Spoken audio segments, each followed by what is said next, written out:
నమస్తే friends, welcome back to Ratna life style. ముందుగా ఈరోజు కార్న్ఫ్లవర్తో స్వీట్ ఎలా తయారు చేయాలో చూద్దాం. స్టవ్ మీద బాణీ పెట్టుకుని 2 స్పూన్ల నెయ్యి వేసుకోవాలి. మంటను మీడియం ఫ్లేమ్లో పెట్టుకుని జీడిపప్పు, బాదం పప్పు చిన్న చిన్న ముక్కల కింద కట్ చేసుకోవాలి. స్వీట్ మీద వేసుకోనందుకనమాట. స్వీట్లో చిన్న ముక్కల కింద కట్ చేసుకుని మనకి ఏం కావాలంటే వేసుకోవచ్చు. నేనైతే 2 వేసాను.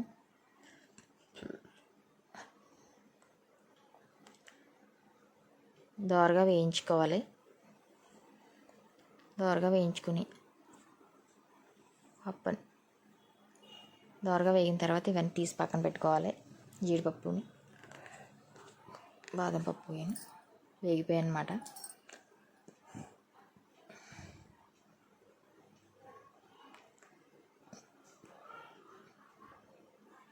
అవన్నీ తీసేసి పక్కన పెట్టుకొని 100 గ్రాముల పంచదార, 4 స్పూన్ల కార్న్ఫ్లవర్కి 100 గ్రాముల పంచదార వేస్తున్నాను నేను. మనం ఎక్కువ చేసుకునేలా ఉంటే కార్న్ఫ్లవర్ ఎక్కువ వేసుకుని పెంచుకోవచ్చు. దాన్ని బట్టి పంచదార కూడా పెంచుకోవచ్చు అనమాట. పప్పులు వేగిపోయి పక్క తీసేసుకుని అన్నీ దాంట్లో పంచదార పాకం పెట్టుకోవాలి. 100 గ్రాముల పంచదార వేసాను. ఈ గిన్నెతో గిన్నె నీళ్ళు పోసాను అనమాట. దీంట్లో ఒక యాలక్కాయ చితగొట్టుకుని వేసుకోవాలి పొడి. పంచదార బాగా కరిగేదాకా ఉంచి యాలక్కాయ పొడిని కూడా వేసేసుకుని మరొకసారి కలుపుకొని కార్న్ఫ్లవర్ వాటర్లో కలుపుకొని ఉంచుకోవాలి. పంచదార బాగా కరిగిపోయిన తర్వాత 4 స్పూన్లు కార్న్ఫ్లవర్ వేసాను అనమాట నేను. ఫుడ్ కలర్ కూడా వేసుకోవాలి. మనకి ఇష్టమైన కలర్ వేసుకోవచ్చు. నేనైతే ఎల్లో కలర్ వేసాను. కార్న్ఫ్లవర్తో హల్వా అనమాట ఇది. చాలా బాగుంటుంది ఫ్రెండ్స్ టేస్ట్.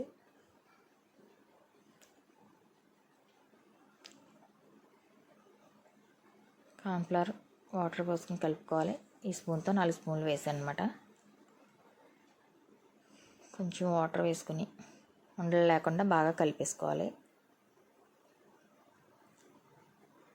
కలుపుకొని మనం ముందుగా రెడీ చేసుకున్న పాకంలో వేసుకుంటా కలుపుకోవాలన్నమాట. మంటను మటుకు బాగా మీడియం ఫ్లేమ్లో పెట్టుకోవాలి. అలా వేసుకుంటా నెయ్యి వేసి కలుపుకోవాలి. నెయ్యి అయితే ఎక్కువ వేసుకుంటే బాగుంటుంది. నేనైతే తక్కువ వేసాను, కానీ నెయ్యి బాగా ఎక్కువ వేసుకుంటే బాగుంటుంది. మొత్తం ఎంత ఇలా కలుపుకొని మరొకసారి ఇంకొక 2 స్పూన్లు నెయ్యి కావాలంటే వేసుకుని కలుపుకోవచ్చు. మనం ఆల్రెడీ 2 స్పూన్లు వేసాం. దీంట్లో ప్లేట్లో కూడా ఇంకొక స్పూన్ నెయ్యి వేసుకొని మనకు కావాల్సినట్టు కట్ చేసుకుంటే రెడీ అయిపోయిందన్నమాట. ప్లేట్లో ఒక స్పూన్ నెయ్యి వేసుకొని కిందంతా ప్లేట్ చుట్టూ బాగా చేసి మనం ముందు వేయించుకున్న జీడిపప్పులు ఇవి కొంచెం బాగా వేగిపోయాయి అన్నమాట. జీడిపప్పులు ఇవన్నీ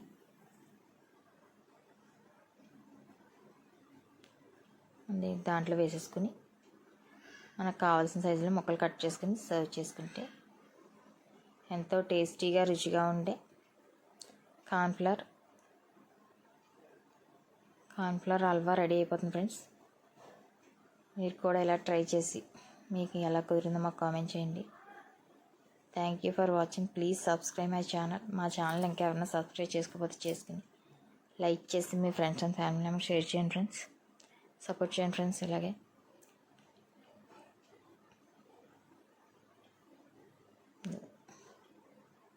సరే ఎలా వచ్చిందో నేనంతే తక్కువగా చేసుకున్నాను. ఇంకా పిండి అది ఎక్కువ వేసుకుంటే కొంచెం ఇంకా దలసరిగా వస్తుంది. టేస్ట్ అది చాలా బాగుంది. మీరు కూడా ట్రై చేయండి ఫ్రెండ్స్. మీరు ట్రై చేసి మీకు ఎలా కొంది మాకు కామెంట్ చేయండి. మా ఛానల్ ఇంకా ఎవరైనా సబ్స్క్రైబ్ చేసుకోకపోతే చేసుకుని మీ friends and family members share చేయండి ఫ్రెండ్స్. లైక్ చేసి షేర్ చేసి సబ్స్క్రైబ్ చేయండి ఫ్రెండ్స్. ప్లీజ్ సపోర్ట్ చేయండి ఫ్రెండ్స్. ఇప్పుడు దాకా సపోర్ట్ చేసిన వాళ్ళందరికీ కూడా థ్యాంక్ యూ సో మచ్.